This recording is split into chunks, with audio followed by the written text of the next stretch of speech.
হচ্ছে আল্লাহ সেই নিয়ামতের দরজা বন্ধ করে দিবেন। নিয়ামতের দরজা যদি বন্ধ হয়ে যায়, আপনার ডানে রহমত থাকবে না, বামে রহমত থাকবে না, পিছনে রহমত থাকবে না, সামনে রহমত থাকবে না। ডানে আপনার ক্ষতি হবে, বামে ক্ষতি হবে, সামনে পিছনে সব জায়গায় আপনি ক্ষতিগ্রস্ত হবেন। কোনো কারণ আপনি পাবেন না, শুধু আফসোস করবেন, হায় আল্লাহ আমার এইভাবে কেন ক্ষতি হইতেছে, এইভাবে কেন আমি ক্ষতিগ্রস্তের মধ্যে পড়ে রয়েছি, এর কোনো কারণ আমি পাই না। আল্লাহ বলে, বান্দা তুই যদি কিয়ামত পর্যন্ত তালাশ করস কারণ খোঁজার জন্য, তুই কারণ খুঁজে পাবি না, কারণ তুই বান্দা আমার রহমতের উপর নাই। আর যার যার জায়গা থেকে যদি সন্তুষ্টি আদায় করেন, আল্লাহ বলেন এমন ভাবে আমি বান্দাদের উপর রহমত বর্ষিত করতে থাকি, আমার জিবরাইল সেই রহমতগুলো গণনা করতে পারে না। জোরে সোরে আওয়াজে বলি সুবহানাল্লাহ। আজকে আপনি একতলার মালিক আছেন, দুই তালা যাদের বিল্ডিং আছে তার দিকে তাকাবেন, আপনার আফসোস বাড়বে, হায় আমি একতলা বিল্ডিং এর মালিক, আমার দুই তালা করতে হবে।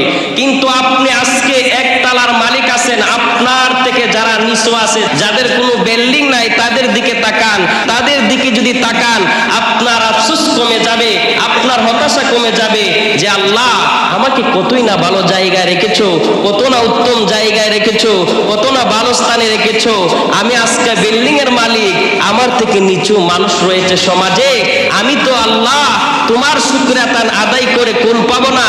আল্লাহ তার চাইতে আমি অবশ্যই উত্তম, তার চাইতে অবশ্যই আমাকে বেশি রহমত দিয়ে রেখেছো, এই জন্য তুমি আমাকে একতলার মালিক বানাইলা। আল্লাহ আল্লাহ তোমার প্রতি আমার লাখ লাখ শুকরিয়া। আল্লাহ দেখবেন আপনার সর্বদিকে রহমতে আরো ভরপুর করে দিতেছে, বলেন না সুবহানাল্লাহ। আর যদি আফসোস করেন আমার তো টাকা নাই, ব্যাংক ব্যালেন্স নাই, নাই নাই কোনো কিছু নাই, তাহলে আফসোস বাড়বে। 1 লাখ টাকার মালিক আছেন, 2 লাখ টাকা যদি আপনি করতে চান আফসোস বাড়বে। আমরা চিন্তা করি আমার 2 তালা বিল্ডিং হতে হবে, 3 তালা বিল্ডিং হতে হবে, 4 তালা বিল্ডিং হতে হবে, নামের আগে হাজী সাহেব লাগাতে হবে, নামের আগে সর্দার লাগাতে হবে, নামের আগে অমুক তুমুক লাগাতে হবে। কিন্তু একবারও চিন্তা করি না নামের আগে একদিন লেগে যাবে মৃত্যু নামক পরোয়ানা, একদিন আমার নাম হবে লাশ। কথা কোন ঠিক কিনা? মৃত্যুর পরে তেমন কেউ আপনাকে স্মরণ করবে না, তেমন কেউ আপনার জন্য কাঁদবে না, তেমন কেউ আপনার জন্য আফসোস করবে না। শুধু আপনাকে ওই দেওবাড়িয়া গুরুস্থানে বা যেই যেই জায়গার মধ্যে আসেন সেই জায়গার মধ্যে নামিয়ে দিয়ে আসবে, এসে আপনার আর কোনো খোঁজ খবর রাখবে না।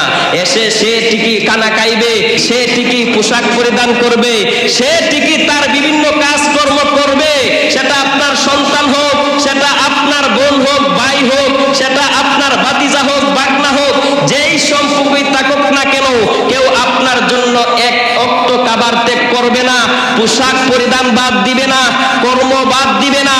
যার যেই জায়গায় কর্ম ঠিকই করবে, পোশাক ঠিকই পরবে, খাবার ঠিকই খাবে। তাহলে কিসের তো আফসোস মানুষ? আজকে তুমি শুধু চিন্তা করো, বালিশটা মাথার মধ্যে লাগাইয়া আমি মৃত, আমি মৃত। দেখবা তোমার পাশে তোমার আদরের স্ত্রী নাই, তোমার পাশে তোমার সন্তান